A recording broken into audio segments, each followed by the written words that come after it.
गोकुळमुळे पश्चिम महाराष्ट्रात दुग्ध व्यवसायाला चालना, नितीन गडकरी. कोल्हापूर जिल्हा सहकारी दूध उत्पादक संघास दिल्ली येथील इंडियन डेअरी असोसिएशन या दुग्ध व्यवसायातील शिखर संस्थेमार्फत जाहीर झालेला महाराष्ट्रातील अतिउत्कृष्ट दुग्ध प्रकल्प बेस्ट डेअरी प्लॅन्ट हा मानाचा पुरस्कार केंद्रीय रस्ते वाहतूक व महामार्ग मंत्री नितीन गडकरी यांच्या हस्ते नागपूर येथे झालेल्या दुग्ध व्यवसायावरील राष्ट्रीय परिषदेत प्रदान करण्यात आला।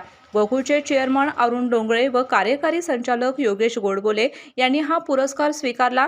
याच कार्यक्रमामध्ये गोकुळशी संलग्न असलेल्या मनाली सहकारी दूध संस्था, पेद्रेवाडी तालुका आजरा या संस्थेच्या महिला दूध उत्पादक सौ लता उत्तम रेडेकर यांना बेस्ट वुमेन फार्मर या पुरस्काराने सन्मानित करण्यात आले। पुरस्कार वितरण प्रसंगी मार्गदर्शन करताना केंद्रीय मंत्री गडकरी म्हणाले की गोकुल डेयरी को आपने अवार्ड दिया, ये हमारे लिए कितने नामुश्किल का विषय है कि ये अकेले जितना दूध तैयार करते हैं उतना विदर्भ और मराठवाड़ा, विदर्भ में तो नहीं होता, शायद मराठवाड़ा भी नहीं होता होगा।